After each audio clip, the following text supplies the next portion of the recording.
father-in-law passed over the New Year's. Um, Yeah, yeah. I'm so sorry.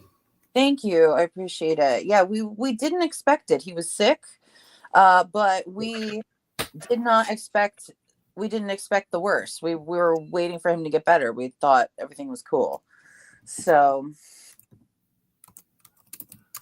Yeah, no, I'm it's it's been always hard, but we're yeah. No, I totally get it. I know what it's like to lose family. I'm old, so I've lost a few family members. uh yeah, Um, but same. yeah, I'm glad you could be here today. I'm looking forward to talking about both Backpage and Silk Road, which I find very interesting. And the Yeah. founders, Ross Ulbricht is a very different sort of person than Michael Lacey and Jim Larkin, Okay. and it's really interesting. How It's, much were you able to read up on before the show? I just got through the Wikipedia entry for the back page Yeah, story. it's pretty big, isn't it? All sorts of stuff seem to be going on. Yeah, and it seems like Backpage is sort of a scapegoat for a lot of power struggle that was happening between the government and large tech companies at the time. Scapegoat is a very good term to use. It's Yeah. especially worth noting that Michael Lacey and Jim Larkin, who were the founders of Backpage, Mm-hmm. were not from the tech community. They were actually from the journalism community. They were founders of a left wing counterculture newspaper called the Phoenix New Times Mm. in Phoenix, Arizona. We're talking about one of the alt papers that gets handed out for free in head shops and that sort of thing. Mm-hmm. Rock on.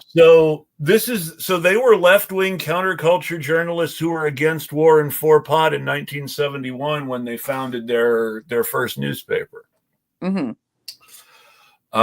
They went on to become part of Village Voice Media and found a whole bunch of more newspapers, Yeah. all of which were left wing and pro counterculture and pro decriminalization of drugs and sex work and anti-war and anti-capitalist and the general stuff that people on the left wrote about in the 1970s. You know what I mean? Yeah.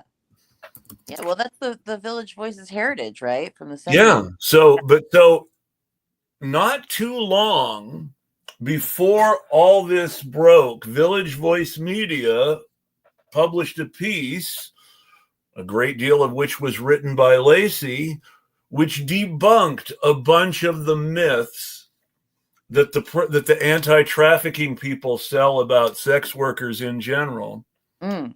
and specifically called out Ashton Kutcher and various people in the anti-trafficking movement in this article. Oh, go on. I found that interesting considering what then happened. Okay. It started with one lawsuit, one person claiming that they were trafficked by somebody who placed a classified ad. Okay. And from there, more people sort of piled onto the lawsuit and the criminal charges spun out of that. But Uh-huh. this was all about somebody. This wasn't a you're traffickers situation. This was somebody said they were trafficked on a website that you own situation. Yeah. So this started out as liability and not criminal, and it became criminal as the liability case Yeah. dragged on. Oh my fucking Jesus. Yeah. And Michael Lacey was sentenced in August to 5 years in prison and a $3 million fine for owning Backpage. That's Jim like, Larkin killed himself in oh, 2023. Oh my God.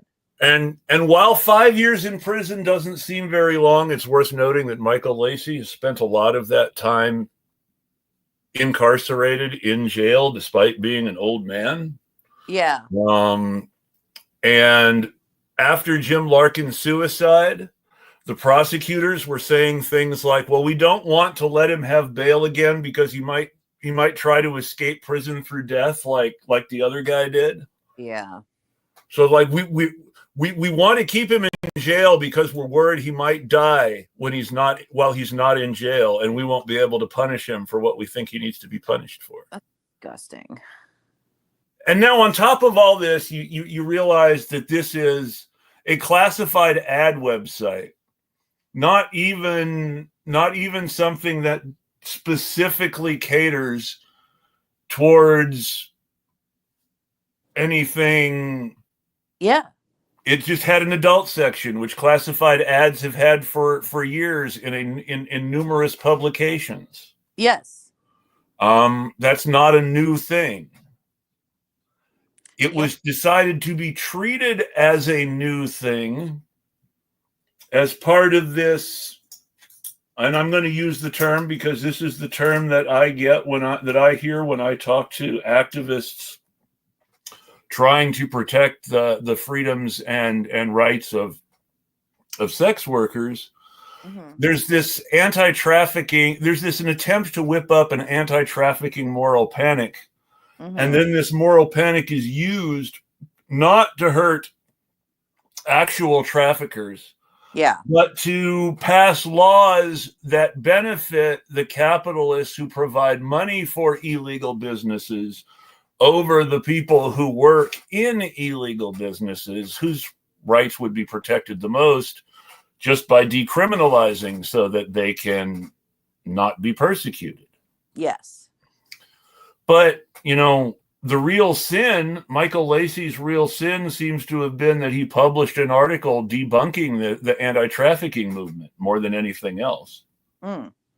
And that he and Larkin were vectors of dissent in free left-wing media, alternative media, for decades. Wow. So all he had to do was just shine a little bit of a light into that dark corner. And they're like, fuck you, we're coming after you for 10.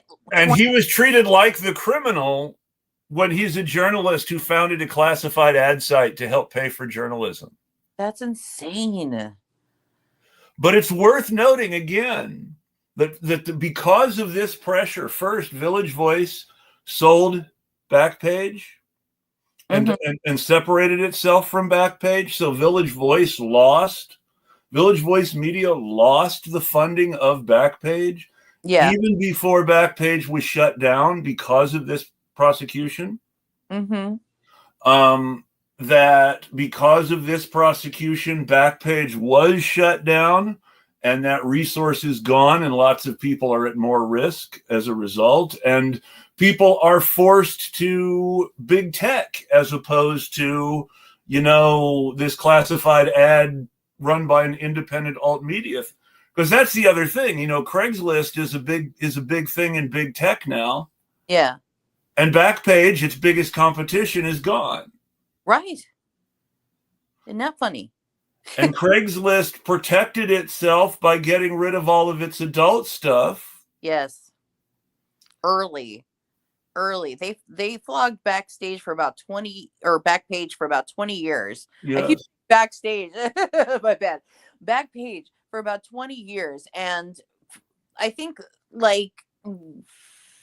maybe about in the 2010s, Craigslist ended their adult section. Yes. Now, I remember early on, my friends were able to do hookups on their personals. You know what I mean? That was the hookup spot before fucking OkCupid or those places. And that's what, and Backpage and Craigslist were both, the adult classifieds were personals. The fact that some professionals ran stuff in there is part of how the business works. There have always been sellers in adult classified ads. That's not new either. Yeah, absolutely. They use a bunch of code words in order to make sure people know that they're selling, but they also are careful not to be too overt usually. Right. And that's just, how it's been. And that's also, again, not something that was new or unique to Backpage. Right. Craigslist shut down its adult section because it didn't want to have anything that might happen get on it, which I totally understand. They are concerned about liability and criminal prosecution. But they're also part of the big tech club, and Larkin and Lacey weren't. Yep. Which brings me now to the Silk Road folks, where Silk Road, the guy who founded Silk Road, is a far right tech bro, identifies as a libertarian who got the idea to found a completely free internet market on the dark web, trading in cryptocurrency and selling whatever people wanted to sell. And it got to the point where people were booking hits on the site. Supposedly this guy was implicated in at least 4 contract murders himself. Shit. The site was being used not by individuals advertising using code words, but by big criminal enterprises making large transactions on the dark web. Mm-hmm. Yeah, it was like I mean, it's serious, and it's taken serious enough. I told you that in the end, despite all the persecution, they sentenced Michael Lacey to 5 years and a $3 million fine, right? Yeah. They sentenced Ross Ulbricht to double life in prison plus 40 years. Damn. Without the possibility of parole. Fuck. Because he was deemed to be a serious criminal. Yes. Damn. You gotta be a serious baddie to get that stuff. Ultimately, the Backpage people got one money laundering conviction. This guy was convicted on multiple criminal conspiracy charges. Yes. It was a huge deal. He was a major bad guy. Bad things were happening on his website. And if human trafficking really is your issue, then Silk Road did a lot more to facilitate illegal human trafficking on a large scale than Backpage ever did. Yep. But he was pardoned by Trump. Of course. And he's now completely free. Not even clemency. Biden, to his credit, belatedly granted clemency to Leonard Peltier, who's now at home with his family. Okay, that's good. But at the same time, I mean, he's still going to be spending the rest of his life under house arrest because he hasn't been pardoned, just given clemency and released to home confinement. But this guy, Ross Ulbricht, who made international drug trafficking and war profiteering off the occupation of Afghanistan into big business. He's got enough crypto bro friends that that swings him a pardon from Donald Trump, the crypto bro president. Yeah. Shit. So Here's Michael Lacey's pardon under Biden on Biden's way out. Say what? Where's Michael Lacey's pardon from Biden on Biden's way out? Yeah. Thanks, Biden. But again, I mean, we're talking about the difference between a die-hard criminal and a guy whose interest in politics is in more freedom for capitalists to do more harm and make money off of it. Right. He gets the pardon. Yeah. And the people who are doing journalism that's being given away for free and using classified ads to raise money for it, they're the ones who lose their livelihoods, are persecuted into their old age, forced to spend large amounts of their lives behind bars fighting charges, which in the end got one guy a 5-year and $3 million sentence. Yeah. But one of these guys killed himself because of this. Jim Larkin is dead. Yes. Nobody gets he doesn't get his life back because it's over. And Mike Lacey only got 5 years and a $3 million fine.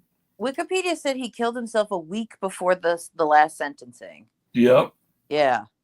Because he knew what was coming. Yeah. And again, that's after 20 years of court abuse. Lots of court abuse, lots of time behind bars, lots of time fighting to get out of jail, lots of time trying to get bullshit charges dropped. Then the bullshit charges never go away and you're persecuted until you die. Right. Mike Lacey's old enough that, 5 years is still potentially a life sentence. I mean, we're talking about a 74-year-old man. 5 years in prison could be a life sentence. That's true. And I mean, it's funny, like reading through that Wikipedia entry, because it was kind of like a who's who of politics. It looked like if you wanted to, put your foot into politics, make yourself a name, then this case is a great thing to. Well, Kamala Harris opened the California criminal charges. That's right. Right before she became a senator. Right before, she used that as a political stepping stone to become a senator and show that she could be trusted by the anti-porn people. Mm-hmm. Which, is a big thing. Lots of conservatives, and most of them are Democrats who pretend to be liberal, but lots of conservatives in San Francisco have this really strong and evil belief in the clean and the dirty side of the city, and that the clean San Francisco needs to be protected from the dirty San Francisco. Huge. And of course, the dirty San Francisco is drug users and queer people. Mm-hmm. And by drug users, they mean anybody homeless. Right. By default, assumed to be a drug user. Right. And it's part of that old fundamental political conflict that goes at least as far back as, Dan White shooting Harvey Milk so that, and George Moscone so that Dianne Feinstein could be mayor. Good Lord. People always forget that last part, that Dianne Feinstein is the one who became mayor when George Moscone got shot.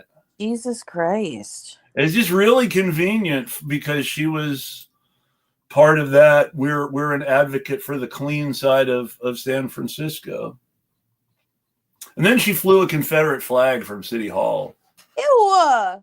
Yeah. Dianne Feinstein is not a great person, despite the Democrats' attempt to make a hero out of her in her embarrassing elderly incapacity. Right. Well, there's just this tendency too, right? There's this tendency on the left to sort of like, hold up the three women that have managed to claw their way to the fucking top. And those women are generally have a million skeletons in their closet, because that's how you claw your way to the Barbara Boxer, who was not a great person and who still does lots of FaceTime for selling the liberal bullshit. Barbara Boxer was a better senator than Dianne Feinstein. We lost Barbara Boxer because she decided she couldn't take the stupidity in the Senate anymore. Yeah. She knew when she should retire. Mm-hmm. Dianne Feinstein did not. No, Dianne Feinstein didn't need to retire because she was basically living her retirement best life as a senator. And, and that's really how it works for a lot of these people. This is why the Democrats are so eager to confirm Republican judges and go home. Yeah. And it's Democrats confirming Republican judges and wanting to act like Republicans when they're prosecutors that leads to the shit like Backpage. 1,000,000%. The So and what's gross is the bedfellows. I mean, the horrible Texas Attorney General Ken Paxton and Kamala Harris were both part of this movement among state attorney generals to get the federal government to file charges. mm-hmm. They both filed they were the first two state attorney generals to file charges. Yeah. Yeah. And I mean, it sounds also like too, when I was reading through that, it sounds like uh the first few times they tried to slap lawsuits on Backpage, it was really partially also about how much the user, the platform, could be liable for whoever posted on their site, right? Like Yes, it was about their liability for people something, posting on their site. right? So that's something that, like Facebook had an interest in, and like all of the, larger Twitter and all of the larger companies at the time that were just coming out had an interest in, right? So like that was part Yes. of the conversation. But later on, by the time Kamala Harris got involved in it, that was all resolved. Like courts had thrown this out like 2 to 3 times, y'all. Mm-hmm. 2 to 3 times. And then she fucking comes in, swans in, and wants to make a name for herself. Yes. So he slaps a suit on them that is money laundering, right? What they eventually got for money laundering and trafficking, like Yes. very, very spurious, small Yes. scale that was just blown completely out of proportion to the point where the judge told them that this was ridiculous in that, in like the first Yes. trial, and then they had a second trial, and that's where they were finally convicted. Like Yes. the first trial didn't fucking work. Like, They basically judge shopped to get with the second trial to get the judge yeah, they wanted to get a conviction after getting thrown out the first time, which right. shouldn't be allowed. I mean, if you think about it, if we had a legitimate justice system, district attorneys who were told by a judge with an extremely well-reasoned argument why their case was full of shit, wouldn't be able to judge shop for a new prosecution. Right. And this is a perfect example. Like this is like, I love that you brought this topic up for this episode today. I love that you told me about it in the chat.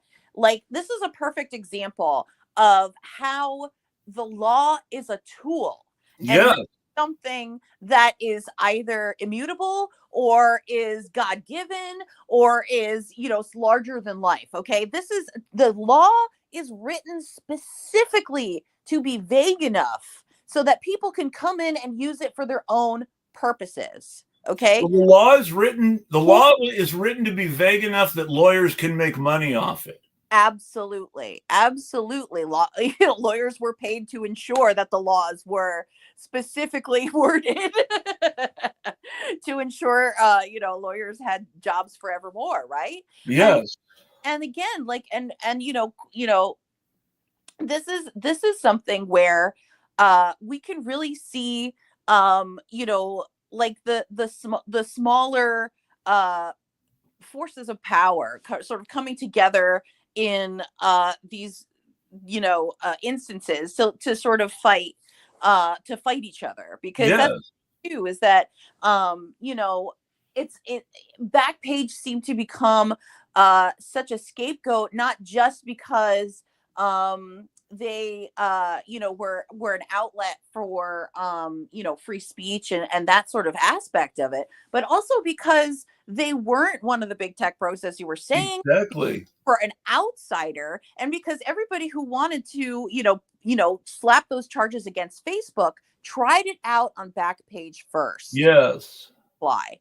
So that's important to note too. I mean, And it's worth noting that, for all their interest in free speech, for all their interest in so-called free speech, you did not see the Twitter and Facebook billionaires right make some valiant effort to save Backpage. Right. No, every man for himself in that respect. Well, and these big guys, like these big guys also were watching Backpage to see what would happen. That's the fucked up thing. Is like they find and this is so, I feel like this is not to change the subject, but I feel like this is totally symbolic of like how people on a smaller scale, on a microcosm, have learned to deal with each other. Because if you sort of like take this out of context, right, and you sort of put it in the context of like a high school drama, and a bunch of popular girls decide that the one ugly chick is the bitch to scapegoat, and Yes. you know what I mean? And then they all sort of conspire to do things, but there's a Yes. group of ugly bitches, popular bitches, that want to fight the current popular bitches. And so they start fucking with the ugly girl to see how far they can get with the popular girl. They start using the ugly girl to try to manipulate the current forces of power, right? Yes. I mean, that is exactly how we unfortunately function on a basic Yeah. level. And I think that that's something we really need to think about and discuss with each other, that, we are unable to sort of like, like, why are we unable to sort of deal with something directly on its face? Why are we, like, why can't we, those two popular bitches like fucking face off and leave the poor girl alone, right? Like, that is the question. Because there are so many scapegoats in this world, so many scapegoats in this world, Well, and the it's a truth is, proxy thing. You don't want actual valuable people to get hurt. You want proxies to get hurt instead. right, that's what I'm saying. Like, it's Yep. not, this is a tendency to which, we have to ask ourselves the question, right? Like, we have to look at ourselves and go, is this like, barbaric behavior from like, the way back in the fucking day, or are we civilized humans that respect each other enough not to do that? You know what I'm So saying? what, civilization is something I get really skeptical about sometimes, I because totally the, understand that. when you look at the way that history is written, Yeah, the civilized people are the people with either the sophisticated military machine or the sophisticated military technology, or both, to win a genocidal war, and the losers are the barbarians. right. The And plus, primary exception being the fall of Rome, where everybody in Europe tries to claim to be descended from the barbarians, but that's a right. whole different story. Well, I've actually been reading a book about the Crusades, not to again change the subject, but it really is an interesting history. But it's like, wait, what was my initial point? I completely forgot. It's I like, hate it when that happens to me. damn it, I completely got off of the thing. No, you were talking about uh, what did you just say before I said that? Damn it. I just said that that you've got this history of the barbarians Oh, right, being the losers of these existential genocidal wars, right. So and the the civilized people being the ones with the military, either the sophistication of military science or the sophistication of military technology to right, win. right. And that's the measuring stick for civilization, is So I think military capability. so I think more accurately, the reason that military capability comes out as king is sort of by default, because Mm-hmm. you have everybody writing their own histories about how Mm-hmm. they are more civilized than other people, and that only the histories only survive if that culture survives.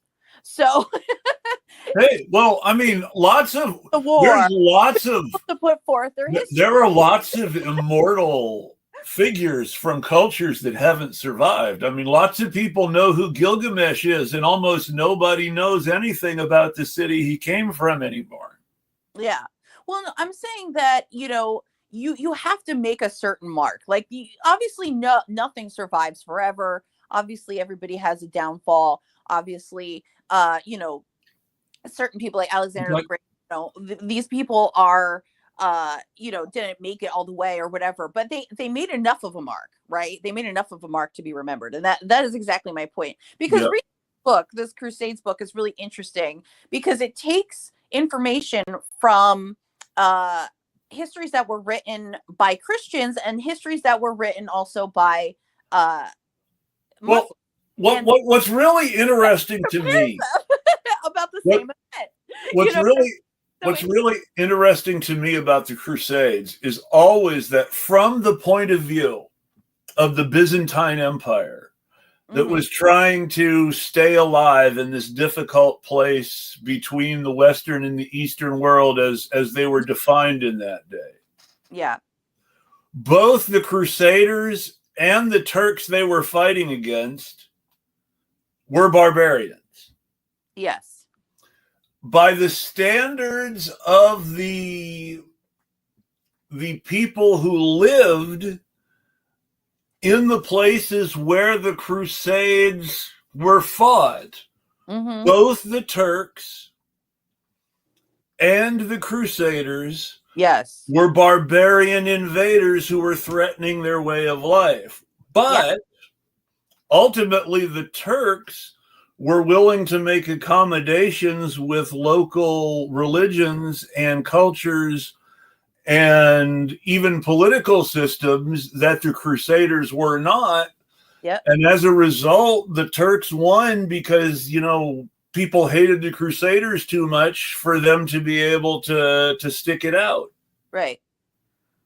And yeah, it's a really crazy history too, because it's not just the story of, the West versus, Islam. It's also the story of like sort of three entities pitted against each other, sometimes four entities, because there are at different points in history in which there are sort of two powers from the Christianity that are fighting for power in the Crusades. And then there are also two different Islamic forces that are fighting each other. So Yes.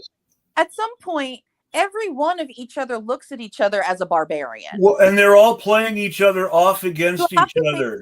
wait, let me just make this point. You have to think of this in terms of today's conflicts as well, Mm-hmm. because everybody looks at each other as if they are the barbarian and not me, even though all of us are doing shit that could be classified as barbarian because they're putting heads on spikes and scalping people and all that What shit. is So what you wait.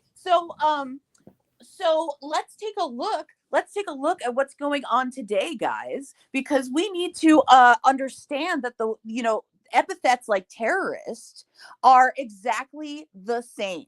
Okay, when we start looking at people and going terrorists, when we start looking at Hamas and we start going terrorists, we have to understand that this conflict started back in the Crusades, motherfucker. We're talking about like Sunni and Shia understanding the difference in like the conflict in the Middle East and shit. That started back in fucking the 1000s, y'all. yes. Okay, so like this is One of the conflicts you're talking about in the Crusades was the struggle between the Turks in Syria and and a Shiite Arab caliphate in Egypt. yes, yes, and we're talking about the difference between power structures here, because like a lot of what happened to uh, reading the book that I'm reading is so cool. Dan Jones, I think, is the author of it, called The Crusades, and it talks about how specifically from the Christian side, a lot of what was understood about the Templars, a lot of what was understood about being a soldier for religion in general, was essentially invented by Yes. somebody who had the direct purpose of recruiting people to go to the Holy Land from France. Yes. So we have intentional propaganda that becomes law, becomes part of the mythos. And all this stuff about King Arthur Right. was propaganda to whip up support for the Crusades. Absolutely. The biggest era of King Arthur's popularity in both Brittany, which is the northwest corner of France along the English Channel, Yeah. and England, Yep. was to drum up support for the Crusades, which were originally led by noblemen from Normandy and Brittany, and Mm-hmm. who were, one of whom was the son of the king of the King of England. Mm-hmm. Um, all this stuff, all this stuff matters.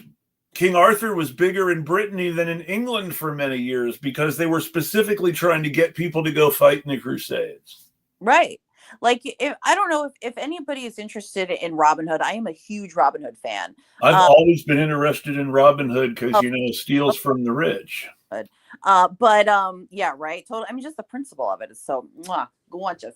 But but no, at the time, the context of it is that oh, damn it, I lost my train of thought again. The context of Robin Hood changes a lot. It's one of those things that's very, very interesting. Well, I was going to talk about King Richard. Oh yeah, that seems like that seems like a later edition. Oh, Normandy.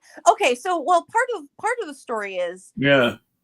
Supposedly, watched a documentary on this. Supposedly, if Robin Hood had existed, he would have been a nobleman himself, and Yes. this is part of the mythos. But he also would have been an asshole and probably not giving to the poor. They assumed him just to be a thief that got popularized in like Well, I mean, towns you, that were particularly poor or something. well, So the way the economy of the time worked, anytime you were buying anything, you were giving to the poor in the sense that you were buying stuff from commoners, and the only people who were wealthy were nobles at the time. right. That makes So when they say giving to the poor, they just mean, he's buying stuff from local merchants with the money he stole. And right. if you read the actual Robin Hood stories, they don't play up a lot of, charitable stuff. What they show is him being nice to specific people who are getting Mm-hmm. a screwing over by the authorities in a way similar to himself. Yeah. But the way that he fucks with them is hilarious. I just think it's Yes. anyway, that's besides the point. But yeah, I think that what I was going to bring up about King Richard and him fighting Prince John and all this stuff, and like it's sort of like that the struggle between the Anglo-Saxons, who were the natives at the time, and the Norman invasion, which was essentially France, right, coming in and trying to take over. You already had a French king, right? I mean, King Richard was a Plantagenet, right? He And was the Plantagenet, yes, he and the was Plantagenets were were Angevins. They came from a region in France called Anjou. yes, Anjou.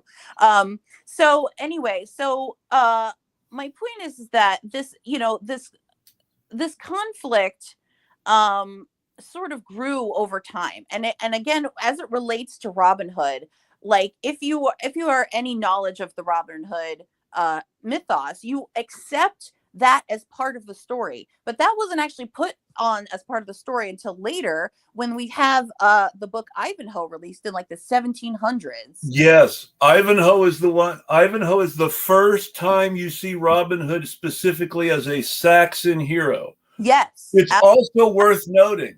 yes. It's also worth Later. Sorry, you go first. No. I'm just saying that's so much later, and it also calls to it calls to a movement of nationalism maybe that was going on in England at the time. I mean, it was just a sort of a political view time to bring that into the story. It's something that's worth pointing out too, because I don't know where scholarship is on this now. Mm-hmm. I know where scholarship was on this in Sir Walter Scott's day. Right. Ivanhoe, by people who had a quote unquote scholarly view of history, right, was ridiculed as bad history. Primarily because, first, people who were experts in England as opposed to Scotland, which Walter Scott was Scottish and not English. It's important to remember. Back up. People who were experts in England and not Scotland said that, well, his Saxons are too Scottish and not Saxon enough, number one. And number two, they said that it was silly to pretend that there was any differentiation left between Saxon and Norman nobility by the time that Richard was king, because Richard himself was an Angevin and neither Saxon nor Norman. Right. That John was seen as more Norman than Richard, which was one of the reasons that many of the English nobles liked him better than Richard. Historical context that gets lost, though it's mentioned in like a tiny piece of the Errol Flynn movie. It's the only time I know of that it's mentioned in fiction. Richard made a man named Walter Longchamp Constable of England. Okay. And Longchamp, as Constable of England, was in charge for most of Richard's reign, both pre-Crusade and during the Crusade. Okay. John removed Longchamp from power at the invitation of the Norman barons, who were the traditional English ruling class. Okay. And by that point, whatever Saxon barons were left had, Normanized in the same way that the Normans had Anglicized. Right. And that most of the people saw themselves as more English than Norman or Saxon, and they saw Richard as more French than English. And that Richard was one of the first expressions of English nationalism was the preference of the English ruling class for John, who was born in England and seen as English, and spent more time in England than any of his brothers. Yeah. Over Richard by the English ruling class. Yeah. Richard went to the Crusade a lot. Well, even beyond the Crusade, the amount of time Richard spent in England itself as king is this tiny little blip. It's like 3.5 weeks, maybe a few months at most. Yes. When he became king, he was in France. And he had to tidy up the war he was fighting in France. Then he came to England long enough to be crowned king, at which point he immediately returned to France to start working on his crusade. Right. He went through the process of traveling to the Crusades and fighting the Crusades, where he stopped in places like Malta and Sicily and Cyprus first. Yeah. And had all sorts of military and political and diplomatic adventures along the way, both good and bad, before he even got there. And then there was the Crusade itself. And then there was him coming back from the Crusade and getting captured. And it's the point where he came back and was captured where Ivanhoe starts. Yes. And the conflict in Ivanhoe is portrayed by Walter Scott as between, Saxons and Normans when it's really and with the Saxons tending to represent the true English spirit, and this is why they're willing to accept Richard but not John. Walter Scott, ironically, being Scottish, is one of the first people to make the Frenchman Richard an English hero. That is ironic. It was criticized as not being very historical in its depiction of the Saxon and Norman ruling classes as still being distinct from each other, when at this point they had intermarried and become the same people. And the Norman ruling class had adopted Saxon law, while the Saxon ruling class had adopted Norman aesthetics. Yeah. And so you really couldn't tell anymore.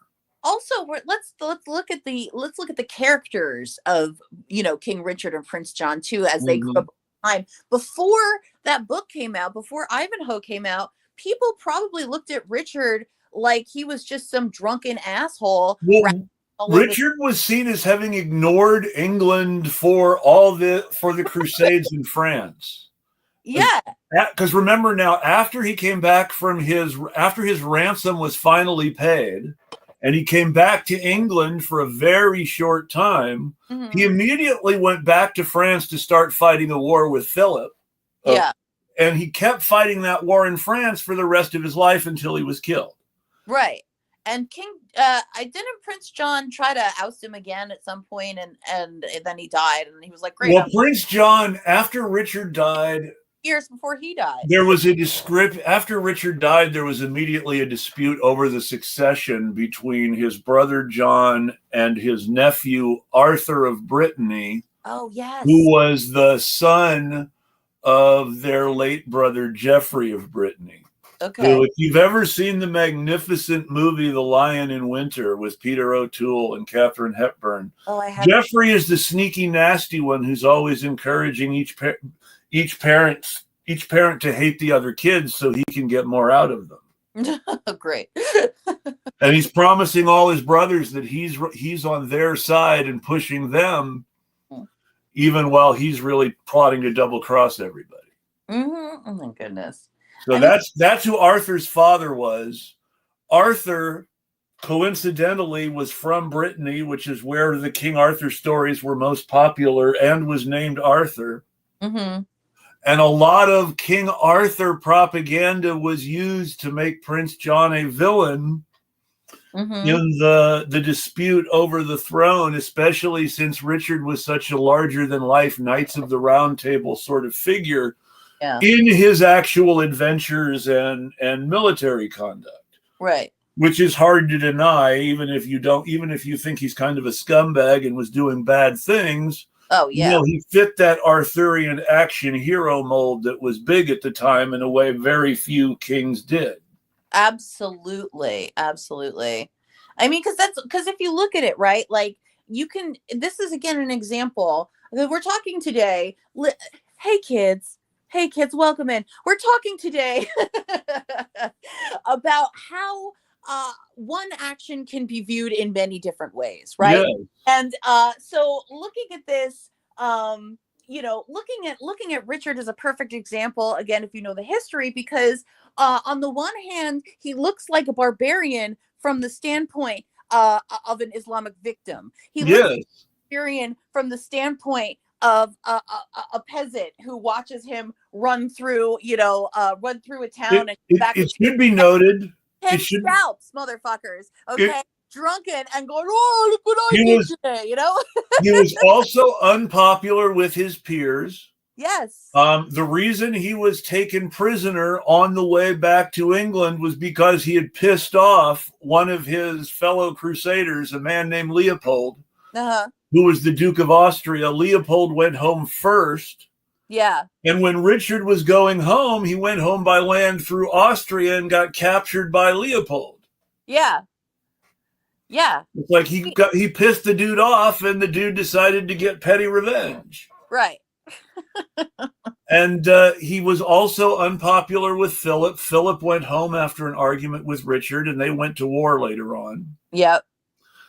He was not popular with the nobles in what was then called the Kingdom of Jerusalem. They thought he was meddling in their internal politics too much. Yeah. They didn't like that he had tried to back the guy they had thrown out as being king for the throne. Yeah. And when their guy was assassinated by the original assassins, as it turns out. When their guy was assassinated, they blamed Richard for hiring it done because they thought he wanted to make his guy king. And so he was involved in all sorts of stuff that made him unpopular with his peers on every level. And yet he also really was this larger than life action hero who did all this unbelievable stuff. Yeah. In a little bit, I hate to make this parallel, but a little bit, he's kind of like Trump because he really did swan into a situation that was already boiling and then put his name on it. You know what I'm saying? With his actions, because he did. There are there are a few battles that are extremely famous, and like when you think about the Crusades, you think about those battles, and that says something. You know what I mean? So when you think about you know, a knight's conduct and how people are supposed to act and everything, like you are uh you know, it's colored by the actions of King Richard and his personality, Yes. you know. And And and that's it's and it's affected the Arab view of the Crusades too. right. Like this. So putting it back into the context of what I was talking about, Yeah. um, the originally, you know, I think I can't remember who it was, Hugh of Kent or one of the, I don't remember. Is it one of the people that had a very short name? Yeah. Wrote essentially like the rules of being a Knight Templar, and you had to choose poverty, you had to choose chastity, you were essentially like super holy, but also a soldier, because at the time, they needed a way to rationalize soldiers also being holy men, because they Hmm. wanted the church to fund this. This Yeah. okay. There were very concrete reasons for all of this shit, and then it turned into religion. I just want to point that out again. And Um, The Templars were originally supposed to be monks who lived by vows of chastity and poverty. right. And but so when you think about, you know, the development of the idea of a chivalrous knight, that was part of it, but it it grew to something different with, you know, I mean, obviously it wasn't King Richard's fault alone, but with, you know, with the knights of his generation essentially, and their stories did grow to something different. And that is that is what we remember now. That is what we how we remember Richard now. We don't remember Richard as the people at the time remembered him. Okay. It is completely different. And again, we got here through a series of calculated propaganda when it was being written down, guys. It was calculated propaganda. And over time, you know, the introduction of the idea of like courtly love, right, with knights, like the idea that they were supposed to be chaste but still pay love or pay homage to like a woman in there, you know, like do like I like I'm going to take a handkerchief from a woman and go fight like a lance duel or whatever. Like that that idea was supposed to be noble for a little while, and it was again like that was put in for political reasons. You know, so Several famous kings of several different countries died because of injuries they sustained in tournaments trying to show what badass knights they were. yeah, stupid. I mean, but the idea though that, you know, it became such a thing, and again, this is only over 100 years, Yeah. guys. For 100 years, like, you know, looking back, it's like if we look back at like the 1920s, and you know what I'm saying, and said, wow, a night back then was completely different in the 1920s than it is today. Like a soldier back then was like a drunken asshole, and then today we think he's a religious figure. You know what I'm saying? Like that Yes. flip can happen, guys. So when you know, I wanted to, you know, we don't have to spend the rest of the day in the Crusades chat. I'm glad that we did, because I love it. You and I could nerd about this. Well, a whole lot of this, a whole lot of the Puritan and persecutory impulses of Christianity that we're talking about when it comes to things like the back page prosecution see Yes, themselves expressed in the Crusades. absolutely, guys. Absolutely, especially when you're talking about later on to when you're talking about the second part of the book, which I haven't got to yet. But yeah, when you're talking about you know, the Spanish Inquisition, you're talking about the Iberian Peninsula, you're talking about people who had a political reason to oust whoever they were accusing as a witch, right? Mm-hmm. They're saying Yeah. it wasn't a witch, you were heathen. You were heathen at the time, and it could apply to absolutely anyone. It wasn't gendered. Yes. Everybody who fucking, I hate having conversations with men who know about witches, Uh-huh. because they always tell you, oh, well, witchcraft started out as being heathens and it wasn't gender based, so it's totally not a feminist issue to support witch history and brr. I'm like, really? I hate you. But I don't know. The witch, the primary, the main witch priest I know is a dude, but that's yeah, just rock on, man, rock on. I mean, like, if you want to have that discussion, we could have that discussion on another day. But I do believe that the history of women is a feminist issue. So when well, we're yeah, talking and about no, women and died in it's really because important to craft, understand. then yeah. No, I'm Yeah, sorry. yeah, You go feminism. first. I didn't mean to talk. Oh no, you're Over fine. You're you. fine. So anyway, so my point was um less about the witchcraft stuff, but more well, no, that ties in too though, because Yeah. think about the things that Backpage is being accused of, right? Think Yes. about, like the sex work. Again, this is the province of women who were easily scapegoated, right, guys? Like, Yes. those were the people that were targeted as witches later on, right? When we're talking about 1500s, 1400s. But we are, before that started, before there was a witch hunt, there was a heathen hunt. And that Yes. do much more with political and religious based uh And not just heathens, but had also had heretics. people, wait, hold on. You have people coming into a town and saying that the natives here are all heathens because none of Hmm. you are Christian, and this is Yes. a Christian holy place. So get the fuck out of here, heathens, or we're gonna persecute you, right? So like that is the beginning of the idea of a witch, right? Like that is like Too much. magic aside, okay. Well, I mean, the Scapegoat. originally witchcraft meant being a member of the clergy of the old religion.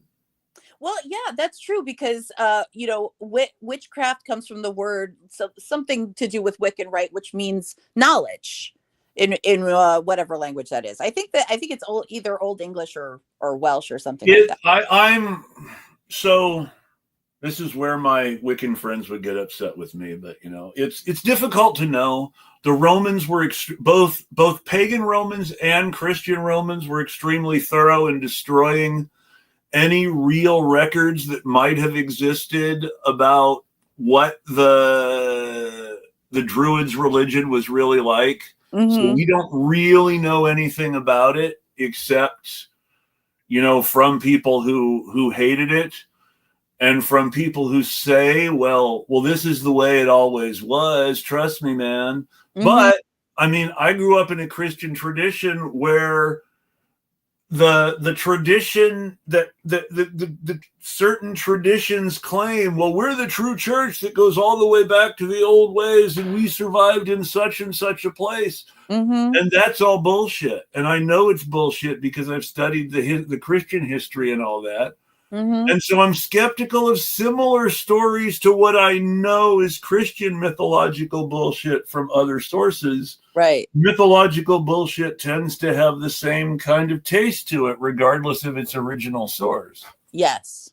Absolutely. But so it's hard to tell. But that said, at the same time, yes, which comes from Wicca, which is also allegedly the word that was actually used. That was the word that Victorians who were writing about the people of the period used for ancient Saxon and Druid priests was Wicca. Mm-hmm. Yeah. I'm reading Harold, Last King of the Saxons by Edward Bulwer Lytton, and who was writing in like the 1870s, I think. Mm. And that was the word he used for a priestess of the old Saxon religion was Wicca.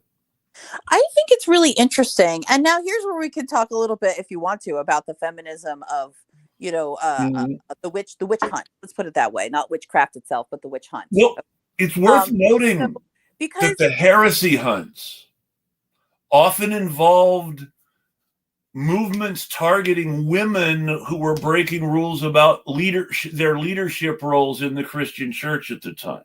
yes, yes, and that is something that is at the core of the concept of a heathen, the concept of a witch, is the challenging of power.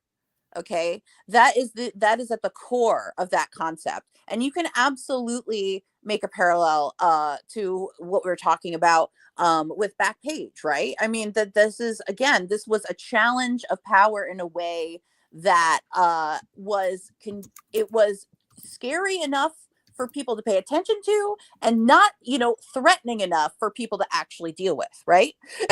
Because Facebook, nobody wanted to fucking tingle with. But Backpage, sure, let's mess around with Backpage and see what happens. So this is a very interesting feature of human existence. Let's put it that way, guys. It is a feature of human existence in which we tend to um, sort of treat each other as experiments in some ways. Like, we sort of use each other as part of an experiment when we are dealing with power. Especially when we're dealing with power, because when you're dealing with power, we're trained not to use our empathy in the same moment, right? We're trained to put that part of us aside and look at ourselves in a very military kind of non-emotional way, a very separate and controlled way, right? So Yes. um yeah, so I think it's very interesting. I think that the what was I going to point out about the witchcraft thing? Oh yeah, so I think when we were talking about witchcraft, and we're talking about the people who identify as witches today, and I love that we got to this point, actually, because we are talking about people who oppose the patriarchy Yeah. in society today. When we're talking about people who love witchcraft, let's put it that way, because there are plenty of people too that aren't practicing Wiccans that sort of love the idea of it and kind of identify with it. I Sure. think that, and it's become really it's become really popular in subculture recently, as well, because you have that like, you have that movement of women saying, like, I'm the daughter of the witches that you never burned, or something like that, right? Like, that was super popular a couple years ago, and has sort of taken over.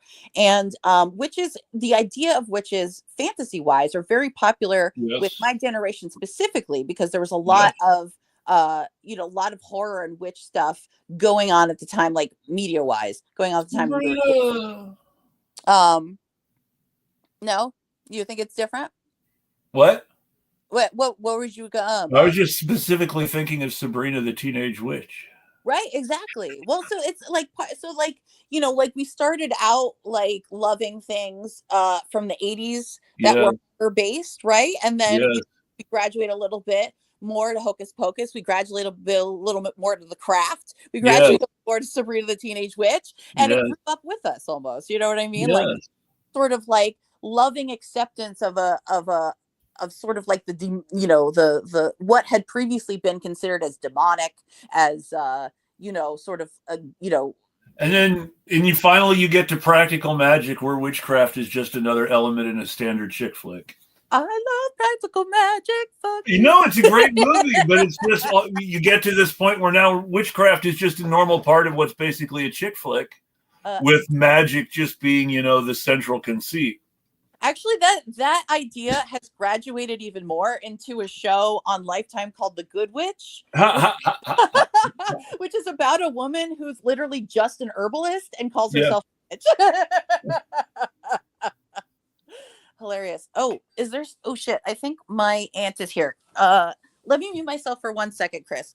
Of course. I'm sorry, honey. No, no worries. And no, I think it's worth getting back to the I think the witch topic is very relevant to Backpage, because sex workers are very much the scapegoated witches of our era, along with homeless people and drug users.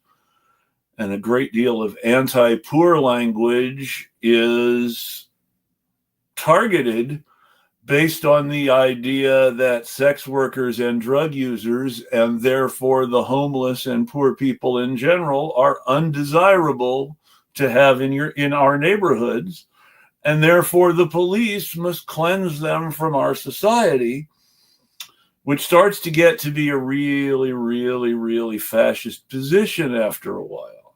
Yeah. And Sorry about that company, guys. no, I understand. And when something like that happens and we get that movement towards fascism in the form of a police state by the middle class, that's when you see middle class politicians all pivoting to the right and attacking any sort of idea of progressive change, hiding behind the police, funding money into imperial ambitions abroad and cops at home. You see the same thing in Europe between the world wars, where German politics was almost, their democracy became almost unsustainable. They would have had to have taken radical action to protect their democracy in the form of a general strike. And in the end, the liberals were unwilling to support a general strike to try to remove the Nazis from power, and ended up happily singing songs with the Nazis after Hitler was declared chancellor. Isn't that funny? Isn't that funny and sort of similar to how we're seeing all these Democrats run around behind Trump these days, right? Yeah, it really Every is. power they run to please Trump, and then they're out of power and they're like, "Oh, we hated Trump. Remember, we hated Trump. We fucking hated Trump for 4 years. 4 years they didn't have a presidency because they hated Trump so much, and Yeah. now suddenly he's back and they're like, he's not so bad. Let's go sing him a song." And so, yeah, and they were unwilling to focus on actually bettering people's material conditions, because they were so focused on punishing Trump in some way. But at the same time, even while speaking about it so much, when Merrick Garland was really slow about it and made sure that it was all through, that it didn't become a big thing until the election. And now all of a sudden it's all Trump all the time as he's facing trial coming into the election. And it's like, I'm not sure this is actually going to work to their advantage. They're giving Trump too much free publicity again. And when he sleeps in the courtroom, I mean, I understand why they're trying to make fun of him, but when he sleeps in the courtroom, to some people, it looks like, oh, he doesn't give a shit about this. He's just asleep. He's cool.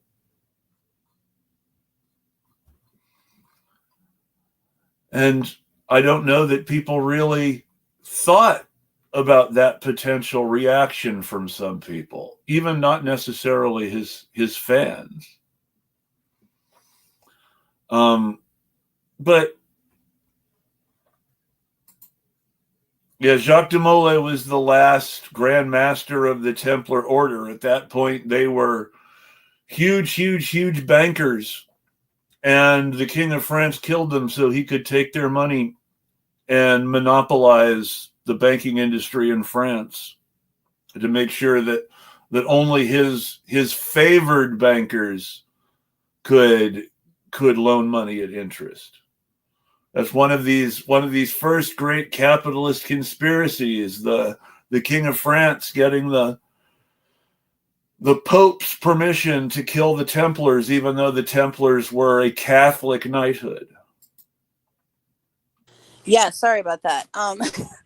Dude, Official People's Party. That's the end of the book, and I haven't gotten there yet, so please no spoilers. Thank you. That's joking. Well, that was after the Crusades. That was in France. Yeah, it did actually. When I was reading the introduction of that book, this is a story of how the order was birthed from nothing and turned into a giant international banking system. So I'm definitely France stole it. Yeah. Oh, but what you were talking about with Trump and sleeping in court, yes, a million. And I think that is like the MO of liberals, is underestimating all of that. Like, oh, I'm going to take Trump at this level, right? Like, I'm going to take Trump at just like the barest of faceless levels. And you can't do that because he is playing you. and he knows he's playing you. Okay, he is acting a certain way to provoke a certain response. He is Yes. purposely sleeping in court so that he shows the world he could give a fuck about this court, Yes. undermining the system by sleeping in court, y'all. Yes. I mean, and that's the sort of thing is people don't understand the degree of performance that goes on. They don't understand the degree to which so much of fascism is acting. Yes. While at the same time, the acting is deadly serious. Right. Absolutely. Because if you think about it too, a lot of people don't like to know that when they're being manipulated, right? Like if you have like on a microcosmic level, let's do this again. On a microcosmic level, say you have a friend and they are at first they seem really nice, and then over time you end up doing more stuff for them, more stuff. Like everybody's had a friend like that, you know what I'm saying? And that person specifically comes into the situation knowing that you're an easy target, knowing that if they start to be sympathetic to you, you will grow a bond with them, and then they can start asking more and more. So no, they didn't start out that way. They purposely tricked your ass, okay? And that is how a lot of the stories that you see in the media actually come out. Because again, a lot of the stuff that happens is so, behind the scenes, that by the time stories like this come out, it's already at that point. So I don't know. I'm sorry if I got off topic there, but No. I'm just going to sort of try to tie it back to Backpage again when I say, you notice that all the Epstein stuff completely went away, and we've never learned anything about an actual trafficking network preying on underage victims. Yeah. Literally. We can compare that to Backpage too.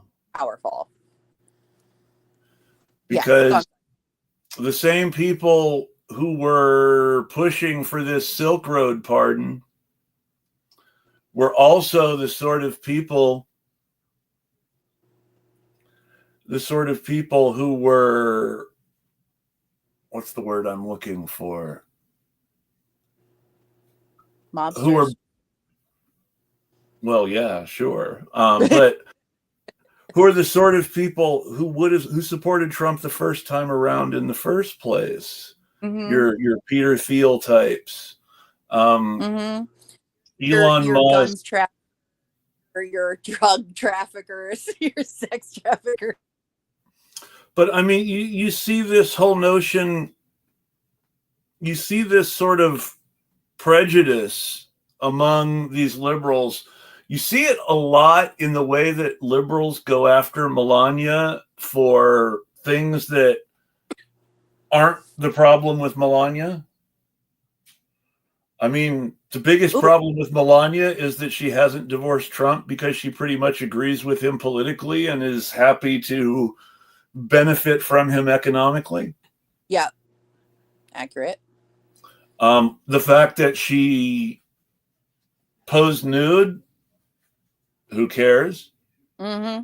The fact that she may or may not have been an escort, who cares? Yeah. I mean, these are not things that people should be attacking somebody over. They're facets of somebody's life, especially when you consider that liberals are supposedly the people who are liberal about this stuff. Yeah.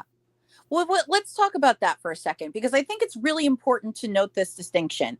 When people sort of say Melania, had nude photos, she was had a past and whatever the fuck, they're not really coming after Melania. She is only the tool in coming after Trump. For sure. Which is saying, wait. They're saying that Trump is a low down, disgusting human who would marry somebody as disgusting as that, right? Like she's that too, yes. To that, she is incidental to that fucking situation, and that's what's really disgusting. I would agree with that. Yes. Yeah. Thank you.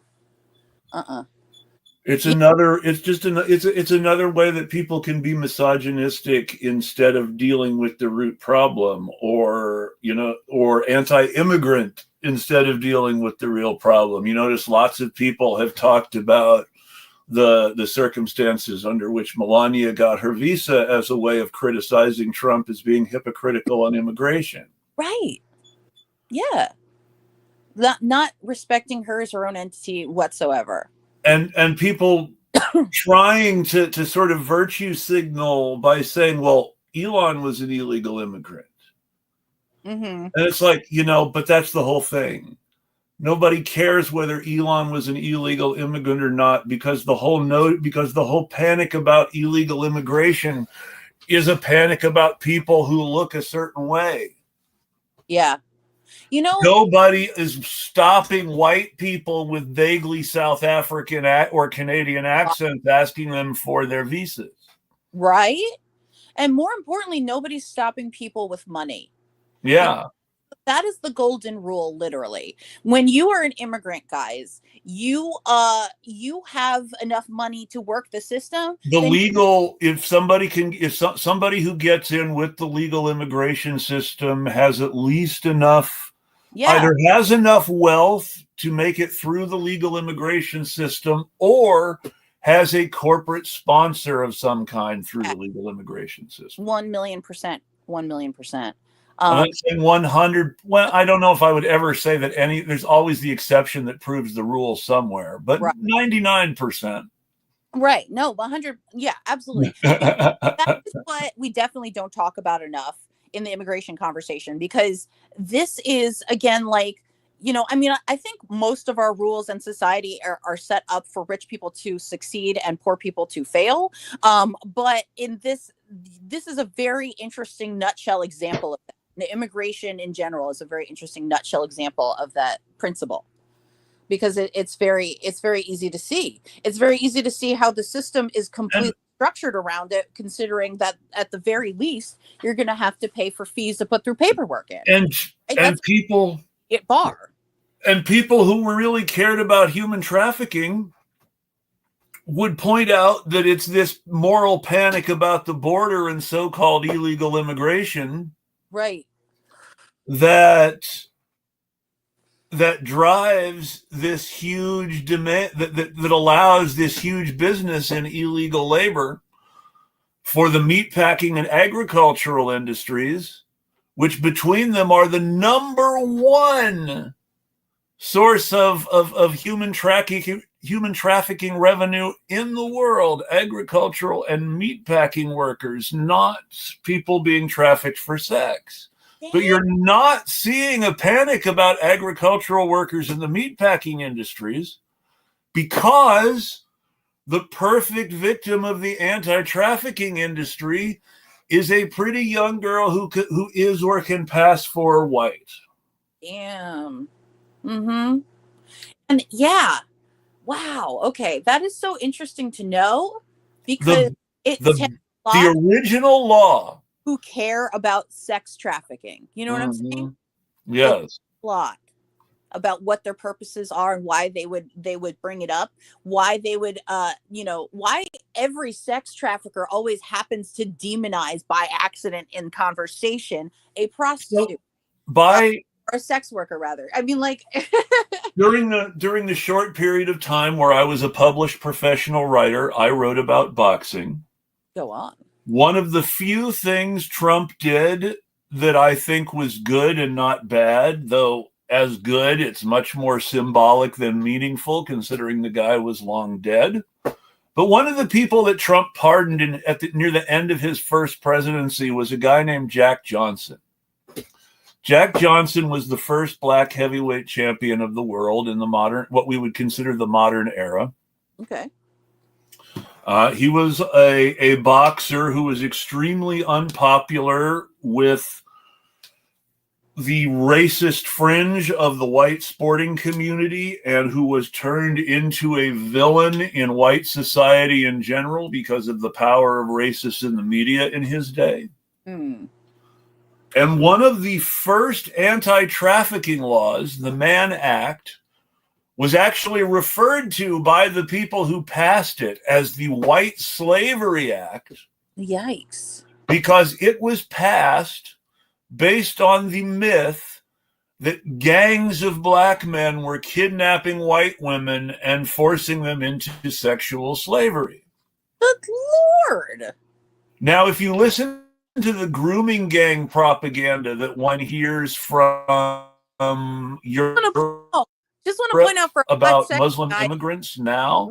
Wait a minute. I just want to point out for a hot second that is literally the opposite of the truth, right? That we are talking about a group of white men who traffic black women, making a law because they're afraid that black men will traffic white women. Okay, moving on. Go ahead. Well, making a law specifically to be able to, because here's where the way that it was enforced was to punish people like Jack Johnson who crossed state lines for quote unquote sexual purposes. Within Jack Johnson's case, a white woman he happened to be married to.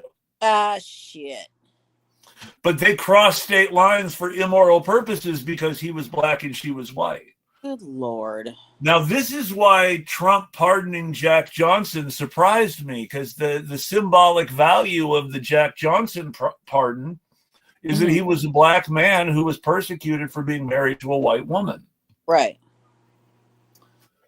So it's kind of ironic that Trump ended up doing that, since his Supreme Court is probably the one who's going to end interracial marriage.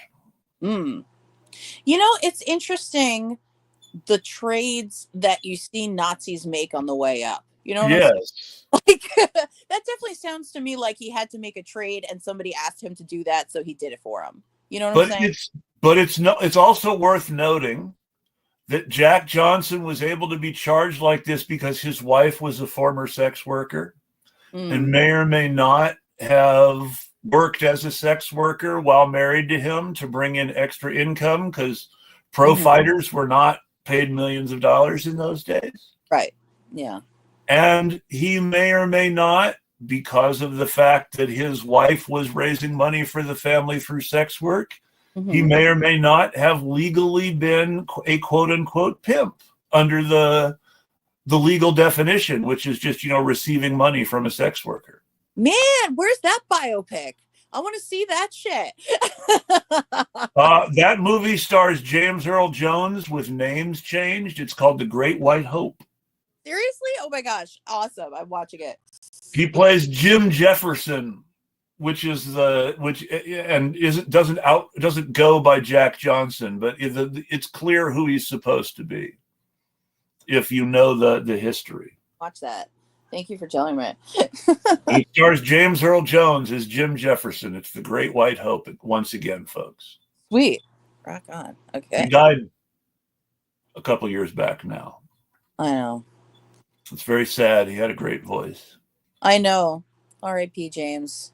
He was, one of the great things about James Earl Jones, a total side note, is that he definitely was partially responsible for bringing blackness and black culture to familiarity and warmth with the white community in the media. Oh, sure. Yes, I would agree. Yeah. And I don't know if it's not just because of The Lion King also. It's noted he's been in so much stuff. I mean, he and John Amos are the fathers in Coming to America.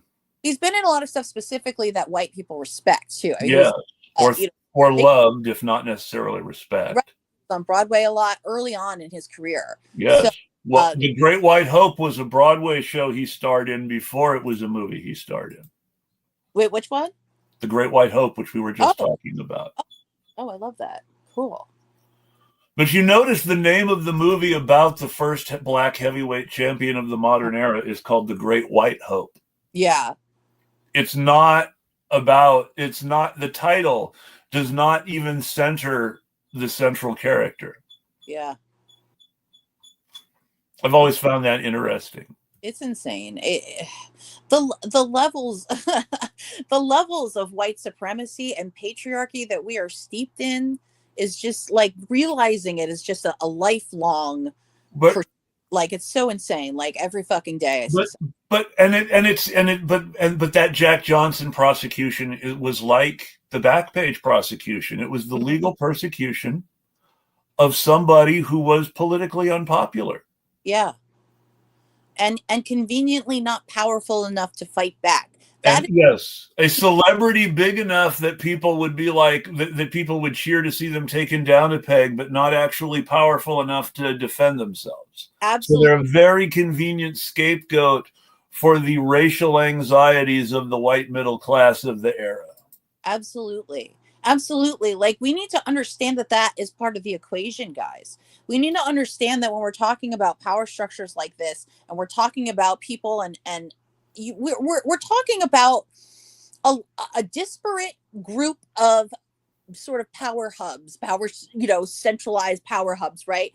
Yes, That are fighting each other for ultimate power. Okay. yes, We're, in some level, when we look back at history and we look at, like, how all of the, provinces of Italy were separate and stuff like that for the longest time, and yeah. Europe was all a hot fucking mess. That's literally what we're still living in. We're still living in an era, well, actually living in an era where land is less important, becoming less important Well, than your corporate allegiance. well, social media are now becoming cutthroatedly competitive with each other. Yeah. You're seeing Facebook and Twitter take legal action, threaten to take legal action against the NFL Mm-hmm. because they have, if their teams open Blue Sky accounts, and the New England Patriots were forced to close their Blue Sky account Oh, I didn't hear about under this. the terms of their contracts with X and Meta. Wow. Wow. I did not hear about that. And I want Yeah, so that's interesting to hear from people who say their platforms support free speech. Right. I want to point out that we've been on here for like an hour and a half now, and we have not Yes, talked about the morality of free speech. I just want to point that the shit out, because every time yes, stuff comes up, people are like, "Oh, well, free speech has got to have. We should talk about the morality, and don't you want to have limits? And doesn't the government have the ability to keep stuff? And shouldn't they try to, help cops, like, catch criminals? Like, fucking no." Okay, no. If literally at the end of the Wikipedia entry that I read about Backpage, okay, said that there has literally been an article written where cops are quoted saying that it is harder now to catch sex traffickers than it was when there was a Backpage, because oh Backpage sure. provided all the help they needed.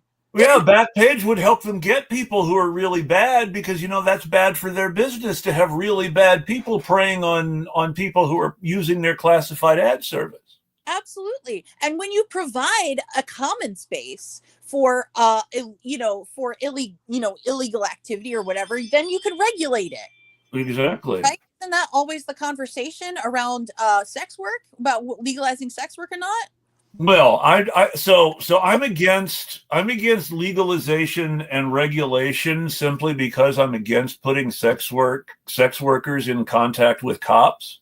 I'm not saying that out of a moral imperative Oh, I to know. other.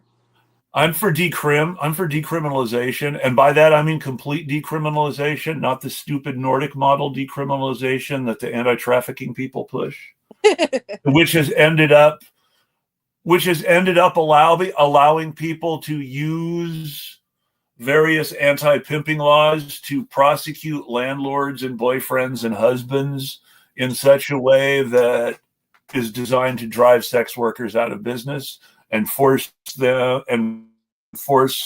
people who would want to buy sex to subsidize traffickers instead. Mm-hmm.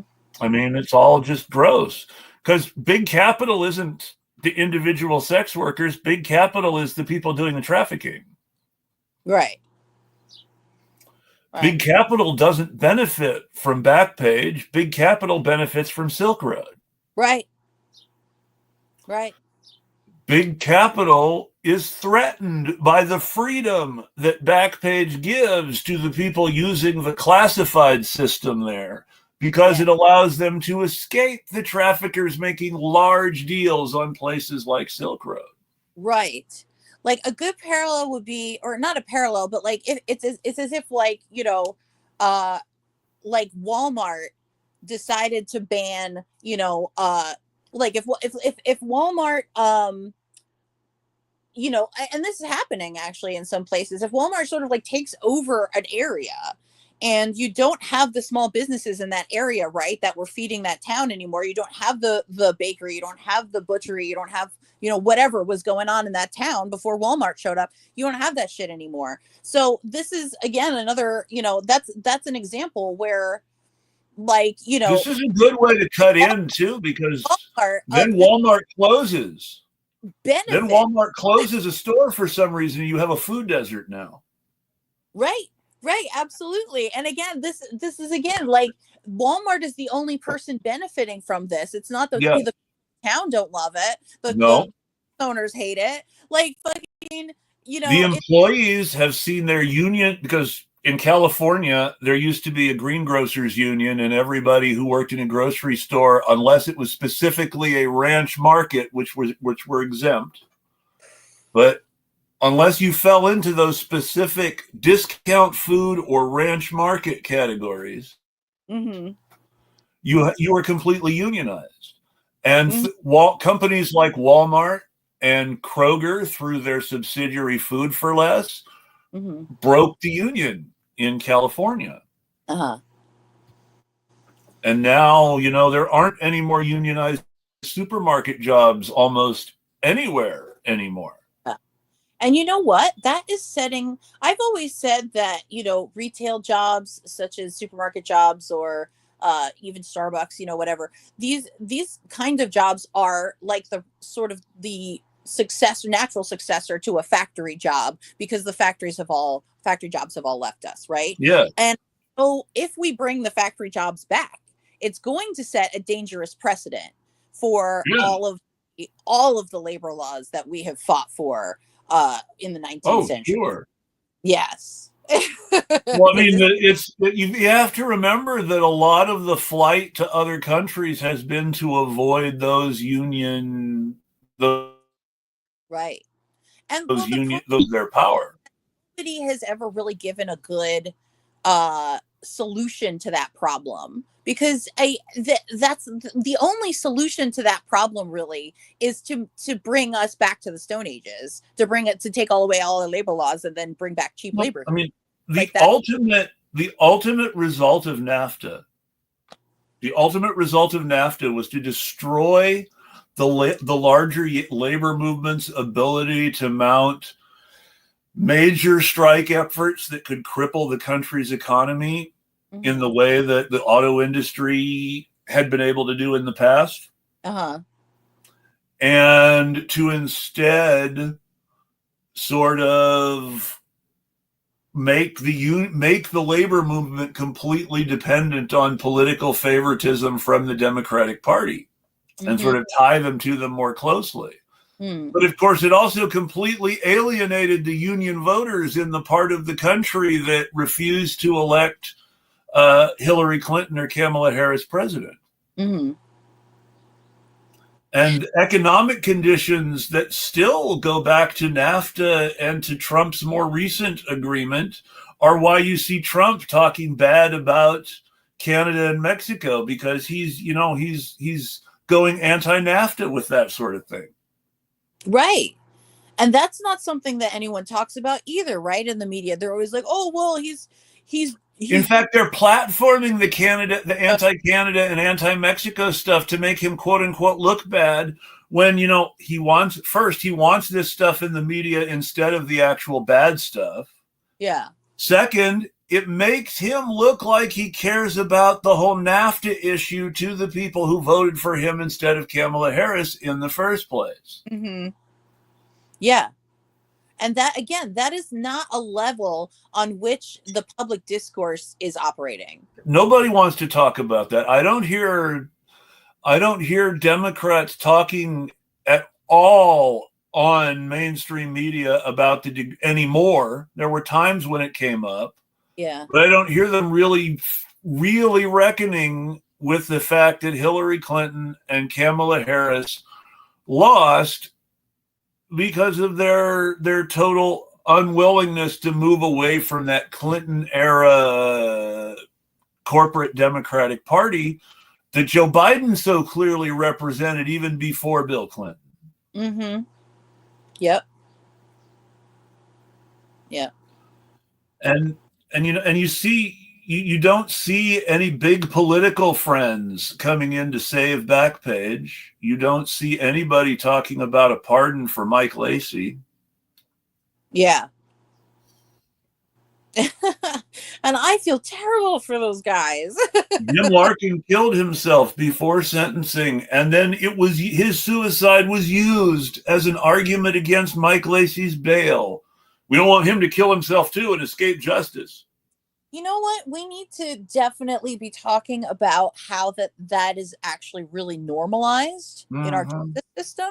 That there, there are many people who are arrested, then try to hurt themselves in jail, and that is either keep them in jail or to release them with an ankle monitor, because that happens on a regular basis, regular ass basis.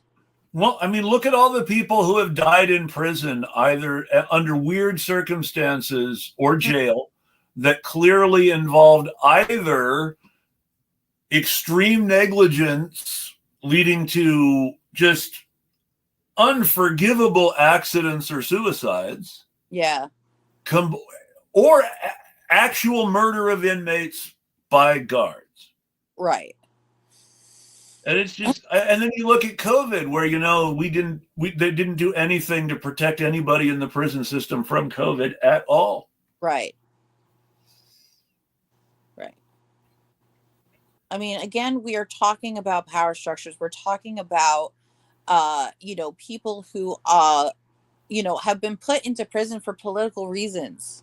Like that is the majority of our criminal system. And to beat a dead horse, I really don't think it's a coincidence that the people who were legally persecuted, one to death and the other until he was sentenced to 5 years in prison at an age where 5 years in prison could be a life sentence. These people were people who founded a newspaper in 1971 because they were pissed at the federal government about Kent State. Mm-hmm. So is that a coincidence? Right. It doesn't seem like that would be a coincidence. No. And the thing with these stories is that they lose perspective over time, which is fucked up. Like when we're talking about Backpage over time, this is a 20-year period. And at the beginning, there may have been a time when people who were interested in this story knew what Backpage was and whatever, but at some point, Backpage became so diminished by this entire process. By the time, I mean, they just sentenced the final Michael Lacey's final sentencing was just in August of 2024. Yeah, but it wasn't huge news anymore by then. It was just like a footnote. Right, exactly. And nobody knew who he was, like when you pointed out. Like this is like stories lose traction, people forget. Like, so when you have a story like this that drags over time, it is a ripe platform for somebody to swoop in and go and use this for my own narrative. Right. And here's your conspiracy theory angle. Okay. It is really clear that there is big capital behind the anti-trafficking movement. Mm-hmm. And that the anti-trafficking movement is clearly an anti-sex work, anti-porn, and more generally anti-feminist movement. Yes. And with that in mind, this happened after Mike Lacey is published in Village Voice Media doing a big series on trafficking in which he explicitly calls out Ashton Kutcher, the celebrity darling of the anti-trafficking movement, as a bullshit artist and scumbag. Uh-huh. Yeah. There's your conspiracy theory angle for everyone who likes a good conspiracy hypothesis. Yeah. Yeah. Because again, like, oh, Lord. Yes. Now, keep in mind that this is not something that the people who have been talking about this issue the most are sex workers. Mm-hmm. I don't know that I've seen any other show like mine do a show on the topic of Backpage.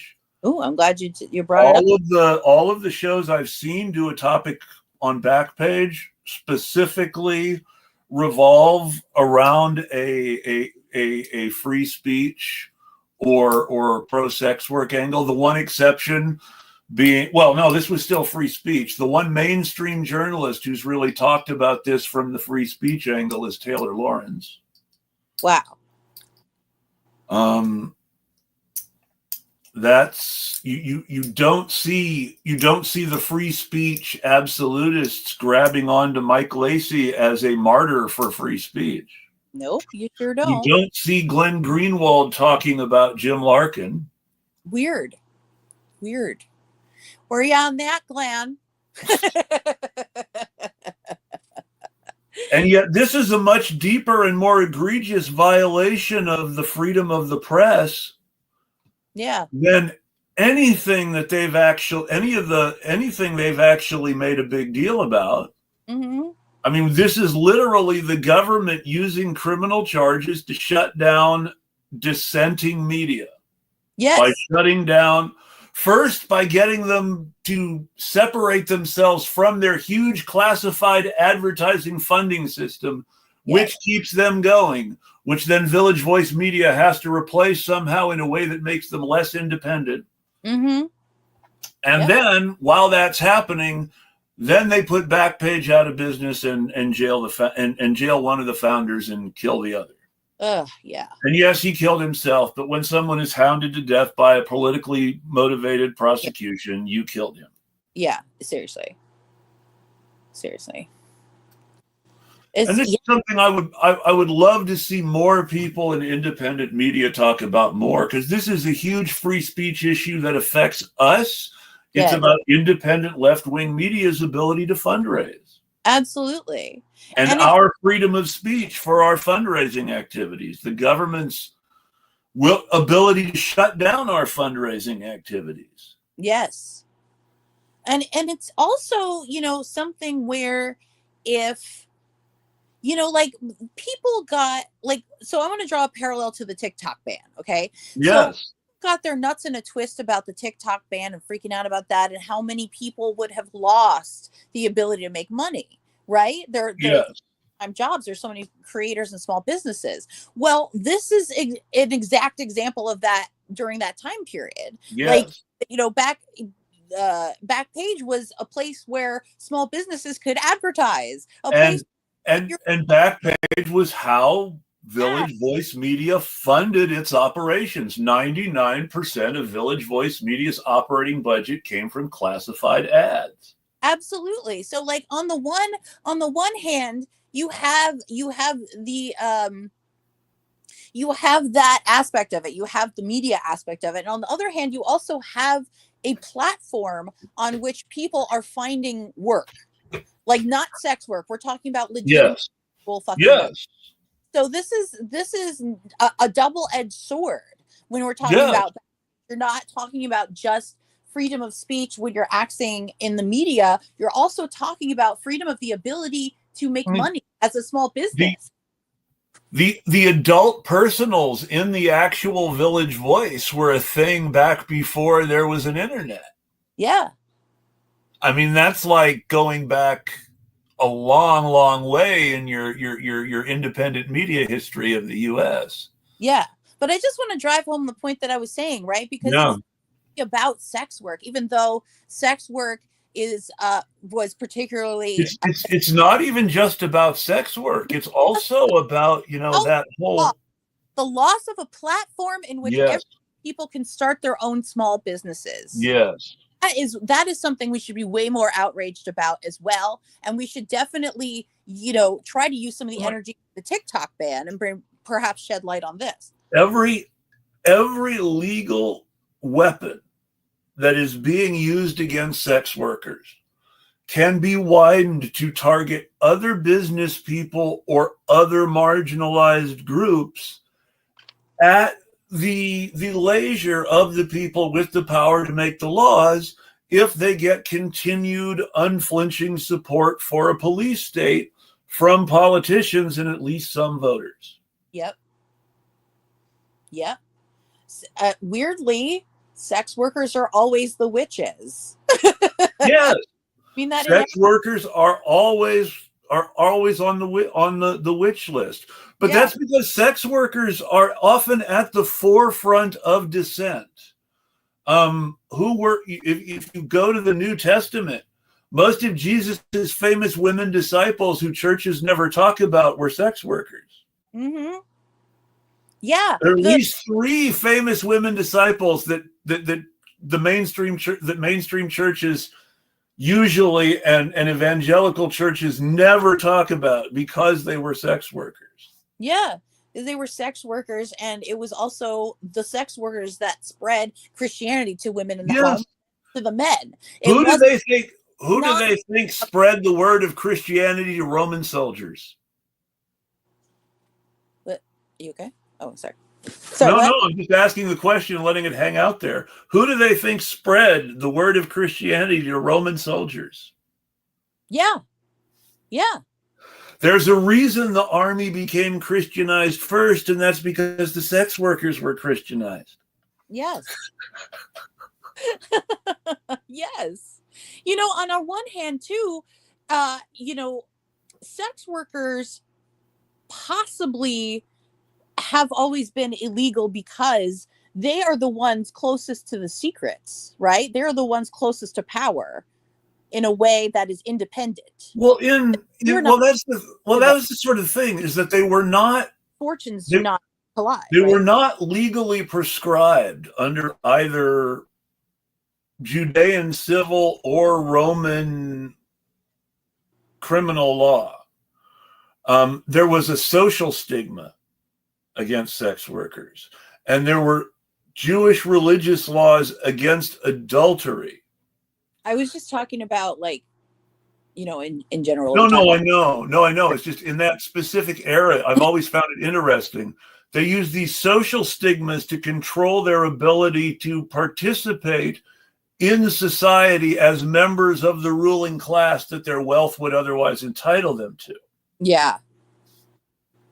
Because there are societies later on in which,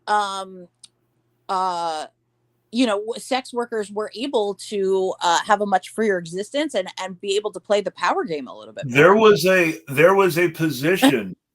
There was a position in the government of France, the royal mistress, who was paid to be the king's sexual companion by the state. Right. It's so fucking weird. But again, this is probably still at a time in which, streetwalkers were being thrown into jail just for loitering or being poor or whatever. There were yes, lots of anti-poor laws tended to hurt sex workers the most. And loitering laws in the US are specifically passed to stop sex workers and homeless people from hanging around in certain neighborhoods. Yep, absolutely. Absolutely. I think we're getting to where we should probably wrap. We're on our 2-hour mark. Yeah. Do you have any final thoughts or anything you want to promote? Yeah, I would like to actually talk about my friend's activism for a quick second, if you wouldn't mind changing the subject. Sure. There is, guys, go check out on Instagram the account called @bees and watermelons. It is an account that partially my friend Kristen is partially involved in running it, but there are other people that are also involved, and they highlight GoFundMe's from different families in Gaza, and we're trying to encourage people to donate to help people directly in Gaza, because it is a nightmare over there, and it is a nightmare trying to get the money as well. So I just did an episode with her on my podcast. If anybody is interested, please go check it out, melensplain.com. We'll have a link to my YouTube, and we were talking about it. They are helping so many families. They are helping so many families over there. Like, she was just listing off people, and they have about 20 to 50 people just on their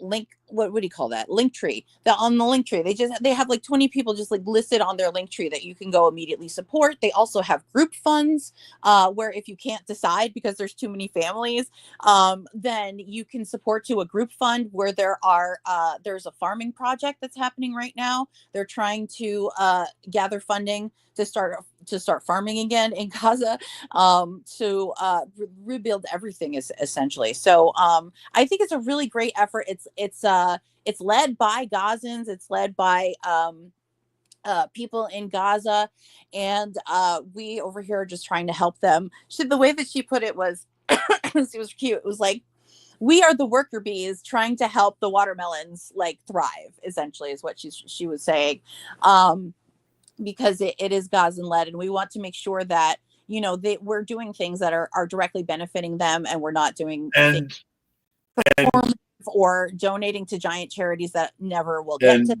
So giving directly to Palestinians is a great way to actually make your money count right now. Yes, absolutely. I mean, because if this is a culture that is on the brink of death, if you think about it, this is a culture that's on the brink of death. The whole purpose of this genocide is to destroy Palestinian culture and replace it with this Israeli artificial culture.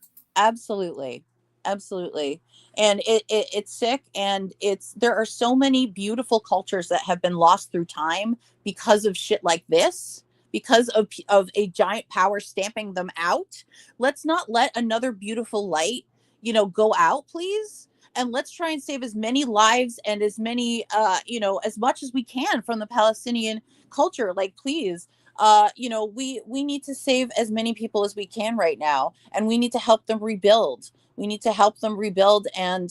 it's important, because if we don't help them rebuild, anybody that's left over will have to be assimilated for survival purposes, right? That's what the Jews had to do to hide from the Nazis, right? That's what the Jews had to do when they hide from the Nazis. They had to pretend they're Christian, right? So then, if you do that long enough, you end up losing your culture, and that's what is going to happen if we let it. So please don't.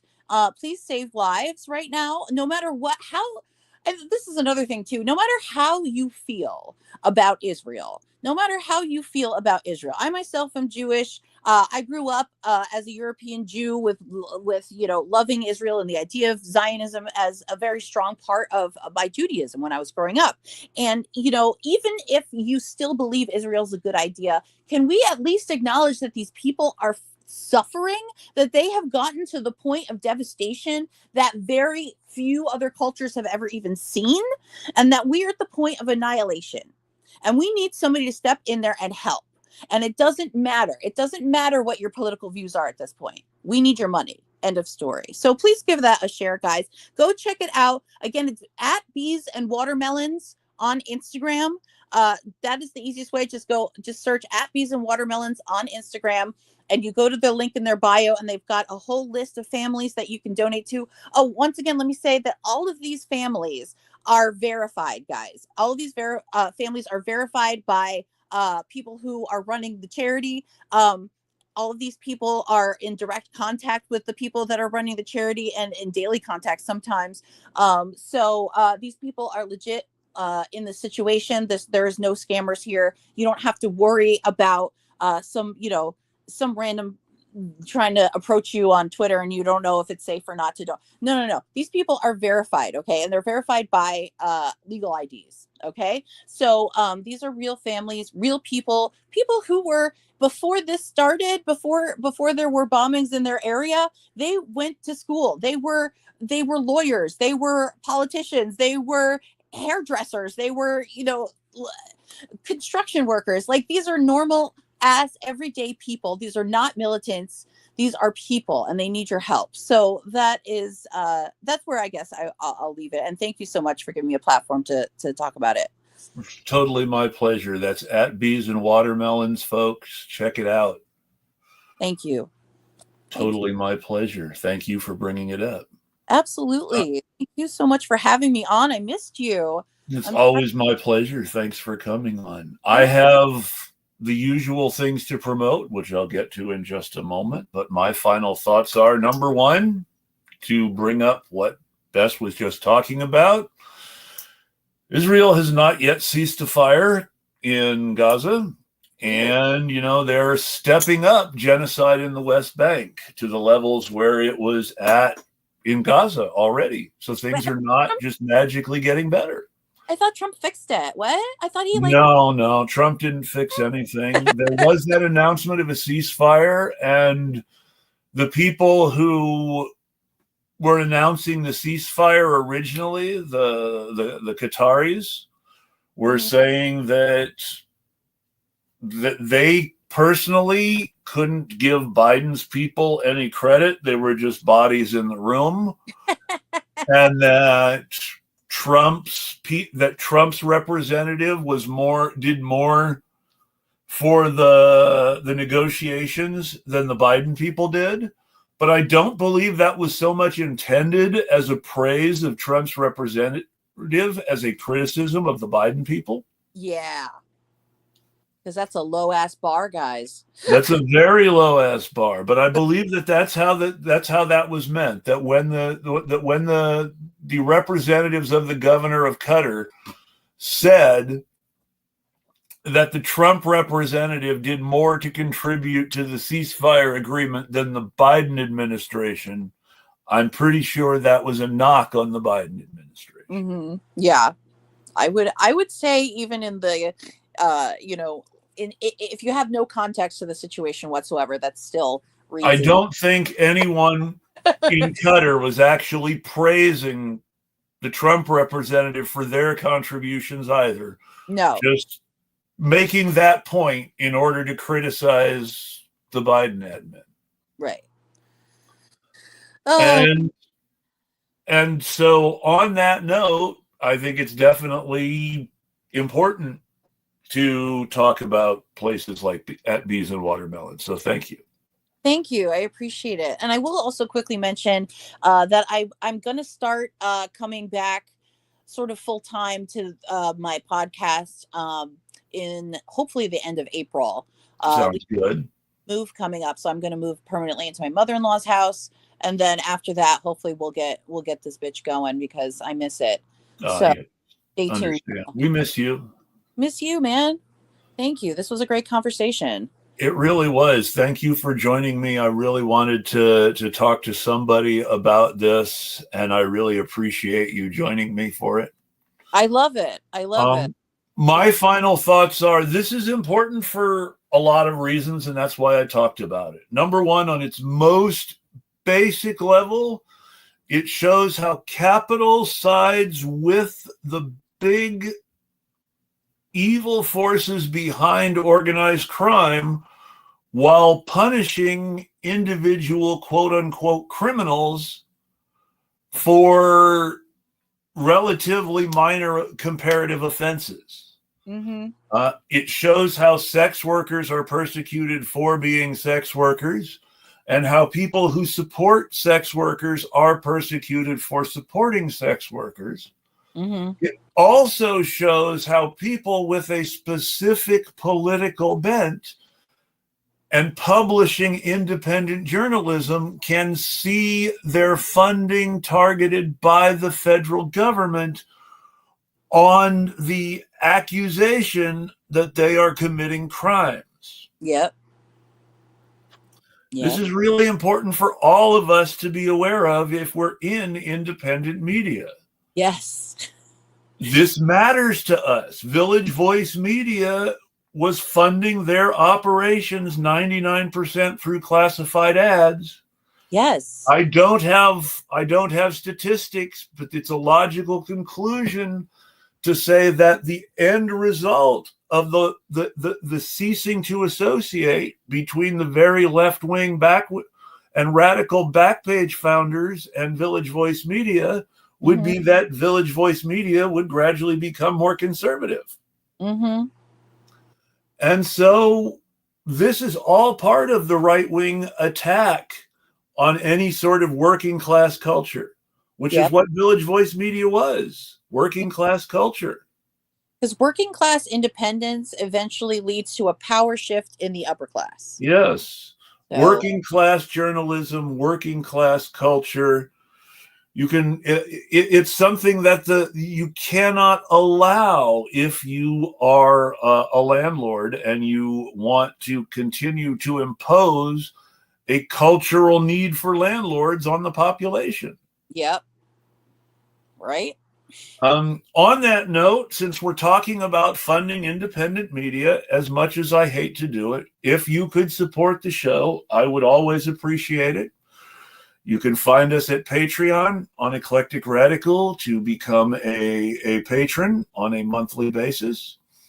You can donate to Eclectic Radical on PayPal or Cash.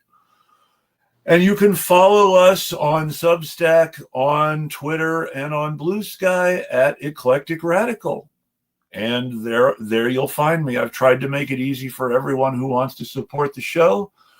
I hope some more people will support the show.